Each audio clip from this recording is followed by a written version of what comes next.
I have a Superman problem. Yes, I have a Superman problem. Truth be told, I never really liked Superman.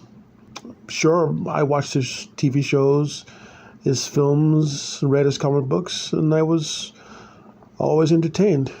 However, he was always felt like a one-dimensional character that was better than humans in every single way, except in his sense of humor, of course. He was very bad at cracking a joke. Even Kryptonite seemed to be a last-minute addition to, how do I say this, to stop Superman from being too boring. If he had no weakness, then why watch when you know that he will win every time? Before we continue, be prepared to like, share, and subscribe to this channel.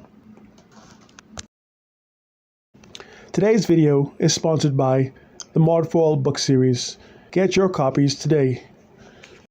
Detective Monica Ragner's daughter is thrust into the deadliest murder cases in her career. Fear and deception lay at every corner, and her fight to save the lives of others just may cost her own. Get Modfoil Disciple and Modfoil Paraben at these retailers today.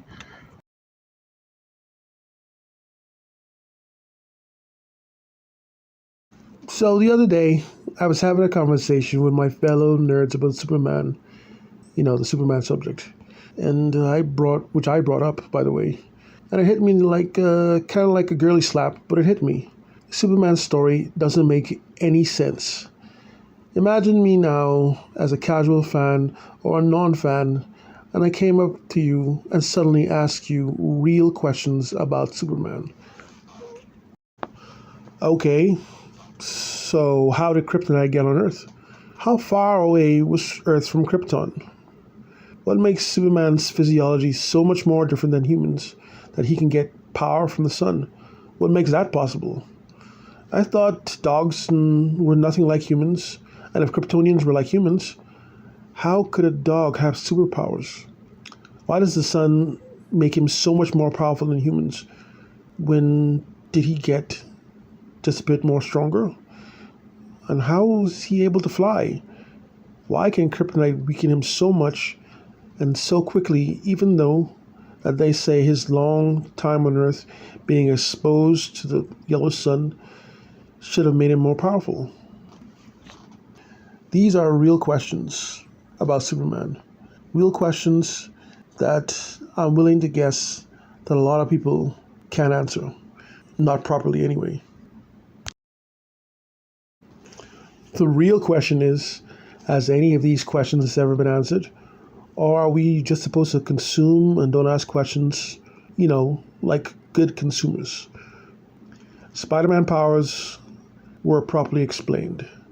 Wonder Woman's powers were properly explained. Wolverine's abilities were properly explained. However, with Superman, we're given some thin-layered story. In an article from 2012, Neil deGrasse Tyson admitted that DC, the comic book company who made the films, wanted his help in pinpointing where Krypton would have been and how far it was from Earth. Because, after 80 years of publishing Superman comic books, DC themselves had no idea. So Tyson said that Earth was 27.1 light years away from Krypton. 1 light year is equal 5.88 trillion miles, meaning, of course, that Krypton was over 159.348 trillion miles away from Earth. Tyson did a decent service for DC and the fans for making it clear for the first time where Krypton was in relation to Earth. Unfortunately, he also made it an impossibility. He made it impossible, an impossibility for fragments of Krypton, called kryptonite, obviously, to reach the Earth from so far away. There's no air in space, so propulsion at least would have been needed to get those fragments even close to the Milky Way, let alone Earth. Snyder Snyder made in his Superman story the fact that he understood this impossibility. So they wrote that the Kryptonian world engine fabricated its own kryptonite as it began to change the Earth into Krypton. Then there's a question of why does kryptonite, why does kryptonite make them so sick? I can understand if it only canceled their powers, but it affects them almost like it was a virus that makes them really sick. None of it makes sense. But in the end, we see that Superman wasn't a well thought out character and was designed to be totally invincible.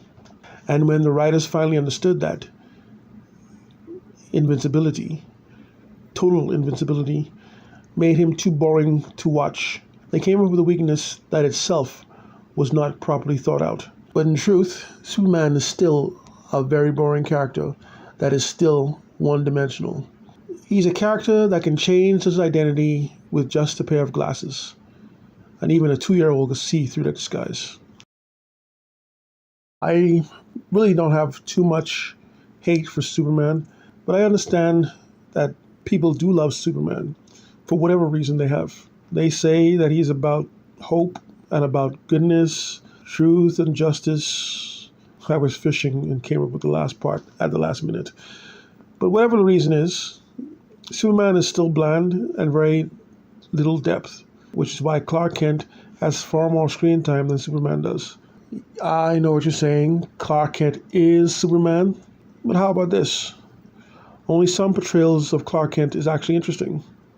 When I watch the Superman project, I watch it for the supporting characters, not for the man himself. Superman is actually only really needed when the villains that face the Justice League are too much for them to beat themselves. And how often does that happen?